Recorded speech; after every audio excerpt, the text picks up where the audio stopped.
and of course, the digital enterprise in the manufacturing industry. And looking at your faces, I see some questions like digitalization really, again, how predictable, right? Chris, come on. It's not that boring. Don't be negative about it. If we are living in some really exciting times, and do you really want to live in the past? I mean, to me, you look like a guy for the future, right? Well, you're right. But there are some great things about the past. Just thinking about vinyl. Remember that time? Remember the smell, the crackles, the sound? The taste? The taste? No. Oh, no. Yeah, I do remember. And vinyl is going through a revival for good reasons, obviously, because analog music is nice. But you're probably forgetting all the time you sat there in front of your vinyl player, copying music on that Friday night mixtape. Not that good. And also listening to music when you went on your run, to your Walkman, because taking one of those babies on your back running would not have made a lot of sense. That is true, and that is basically the time when music got digitized. I mean, everything was easier when CDs came out, right? Yeah. That's a very good example, digitization, digitizing something. And going from analog to digital is digitization. But we are living in the age of digitalization. Somewhat difficult to pronounce for me, but that's what it's all about. And now we have changed the way we're consuming music. We listen to streaming media servers. You're putting together your own playlist without the hassle of copying data, ripping CDs, etc. And that's a very nice thing, I'd say, at least. Definitely. I love it. I wouldn't want to be without it. Now, and if you think from the nerdy perspective, those adaptive algorithms that you have, they are looking at, for example, when you're doing your every morning 10K run, which I know you do, there we go. Person as you are, that streaming media is actually proposing music for you to get that extra minute out of that 10K run, and that is, to me, really awesome. You know what would be cool if my shoes could do that also? What do you mean? Well, give me that extra boost and run for me. To run for you? Yeah. I can look into that. Can be a bit hard to solve. But what I can tell you, though, is that today you can actually get your customized Chris Super Duper running shoes based on your stature, your weight, your type of running or your way of running, and of course in the color of your choice. And you can get them delivered in the same time as it would take to get shoes from a mass customized environment. You will get them pretty much for the same price. So that's something we can do today. Now, I got to say, I am aware that digitalization, of course, has changed the way we buy things, has changed the way we use things. But I got to tell you, it's hard to imagine how the industry can actually adapt to these challenges. We're talking about mass customization here, right? Huge challenges, Chris, huge. You need to take into account speed, time to market. You need to offer that flexibility for individualization, although, or yet being able to produce products with high quality, take advantage of the resources that you have available today, and get even more efficient. I see you're in your business talk. You're getting Sorry, I get a bit carried away. A bit more tangible, please. Okay, so then we'll start with offering you a seat and leave the stage for me, and I take it from here, all right? Have fun, Magnus. Thanks. So, from my side, a warm welcome, and also to you guys standing in the aisle. Please come in. There's a lot of seats here, and you get to hear it better also when you're sitting in front of me. So come on. One of the reasons why you are here is probably to discover new technologies, because technology is evolving. And the way we are ideation or innovating nowadays has changed a lot with new technologies. To mention one is generative design and topology optimization. It's kind of adapting nature's way of constructing trees and plants, etc. Organically, being able to produce most complex products. And if you are designing those, you also need technology for manufacturing, like additive manufacturing, which is kind of printing steel or any other material in layers. Cloud services, because products are evolving over time. Cloud is not just for storing data. Cloud is also for analyzing data and push that information back into the development of the product and the production. So, if you want to incorporate these technologies and approaches into your enterprise, you need to redefine ideation, realization, and utilization. And kind of take on this 5-step approach, taking the product from design and all the way to services. And making sure data is flowing back and forth, trying to weaving a digital thread throughout the entire value chain. So why is this transformation necessary? It's basically the only way to manage the increasing complexity in product and in production. It gives you the opportunity to reduce cycle times, increase innovation, and that, of course, with less risk. And we at Siemens, we call this the holistic approach.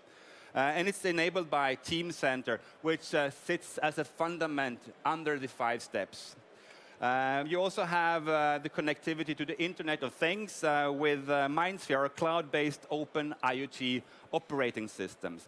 And this allows you to analyze the data that's been generated throughout this process and feed this back into the whole chain, because optimization is key in this area. And once you are at this stage, when data is flowing seamlessly back and forth, up and down, then you get the digital twin. And this is what I'm going to talk about next. The digital twin is kind of a copy of the real environment, although in a virtual environment. And it allows you to design, to test, to simulate your product and your production in a virtual environment.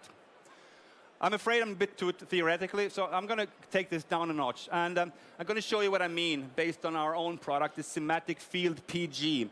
It's a laptop. Programmiergerät is the German word for it, and it's usually used in factory environments. So let's say you want to design one of those or construct one of those. Then you can start off in NX, our CAD, CAE, and CAM solution, all the way from idea through industrial design, through simulation and manufacturing, all types of simulation. So if we look at simulation, a computer like this has got what we call a processor in order to make the computer to work. A processor is generating energy, heat. And now we can simulate the physical behavior of the cooling bracket inside the PC. Due to obvious reasons, you want to make sure that you're cooling down the computer, otherwise you might start a fire. And since you're working in this case, it's a bit too warm. And since you're working in an associative environment, you can simply go back into the construction phase and move things around, or using synchronous technology to change the size of this case, the cooling bracket, or add an additional vent to the side of the casing.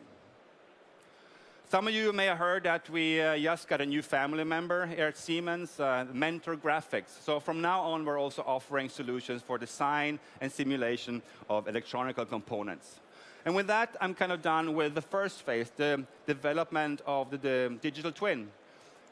And let me take it from here now. So now we have the product, a digital twin, and we're going to use this also in the next phase, which will be the production planning. We're working on Teamcenter. That means the engineering bill of material is inside of Teamcenter. And we use Teamcenter also for designing the way we want to assemble this product. Once we got the bill of process, we perhaps want to check ergonomic situation in the factory, the work height of the table, because we don't want our workers or colleagues on the shop floor to get any work-related injuries or fatigue or similar. In the same environment also, perhaps simulating a robot. What you see here is a dual-arm robot that's carrying out the same operation as Jill did in the movie before. If we fly up a notch and look at the entire factory, it's very important to make sure that material can flow through the factory without any hassle. So with plant simulation, you can see where you have bottlenecks, you can calculate the buffer size, and you can even simulate, test, and validate the consumption of electricity in the facility due to profit energy, etc. Okay, in a factory, you also got machines. And we are enabling automated engineering. So you're building your digital twin of a certain machine. You got the signals and everything set up. And here, you basically push that list into the TIA portal, which is our engineering framework for automation engineering. And there we can start further on developing the PLC code. And when you're done with this, you have this result. Still in a virtual environment, you need to keep in mind. So we got the process simulate cell with the robot. We got our TIA portal, and we got the PLC Sim Advanced. It's a virtual controller. So this is software in the loop. So we're validating the code, we're debugging the code, and once we're done with that, we basically go down to the shop floor and start this baby off. This is commissioning for it. Saves a lot of time in the commissioning phase. This machine is actually located in the center of our stage. The automation, I should also say, is done in TIA Portal, and thanks to our world-leading automation components, now the production is running smooth and very effective. And with that, we have the twin of the production. So this is the moment in time when we start producing the laptop. And also in the production, we can optimize the flow of activities using, for example, semantic preactor, which is an advanced scheduling and planning solution. You may also need work instructions, and work instructions are being generated in the production planning step, animation, pictures, and all types of information that could be useful at the shop floor. Quality is, of course, supported by good work instructions, but you can also, of course, monitor and measure quality. And with Semantic IT, our MES solution or quality solution, you are getting information where your product's at in regards to quality. This gives you an opportunity to be proactive. If you see that something going out of bounds, you can find where the error actually occurs. So, ladies and gentlemen, now we're producing this laptop, this Field PG. And with that, we're also producing a lot of data. Data that's extremely valuable for us. Data we want to use. And both from the product, as it is in use on the customer side, but also in the factory. So with MindSphere, our cloud-based open IoT operating system, we collect the data, we analyze the data, and turn this data into knowledge. And with that, we have now the twin of the product, the twin of the production, and also a digital twin of the performance. So what do we do now? I told you in the last slide, but now we push this back into the product development and the development of the production. The nice thing is we have this all on one integrated data model, Teamcenter. That means that all stakeholders involved in the development of both the product and the production get access to the data they need at that very moment in time, no matter where they are on the planet or in what time zone. So what do you need for this? Well, it's our solution or approach called the Digital Enterprise Suite. It's a very unique solution. We got Teamcenter as a fundament where data is flowing back and forth between the different stakeholders, logistics, and suppliers. We got product lifecycle management, manufacturing operations management, totally integrated automation, and of course also MindSphere behind it all. And this makes it unique. And this is, to me, the only way to be able to cut time to market, increase flexibility, produce quality, and at the same time be efficient and protect your intellectual property against cyber attacks and similar. So this is what you need in order to realize your digital enterprise. And I would say, take a look at this and make the future yours. Chris, I'm done. You're welcome back on stage, sir. That was Magnus Edholm, ladies and gentlemen, Head of Marketing Digital Enterprise for Discrete Industries. Let's give him a big round of applause. Thank you very much. Thank you. You were done almost on time today.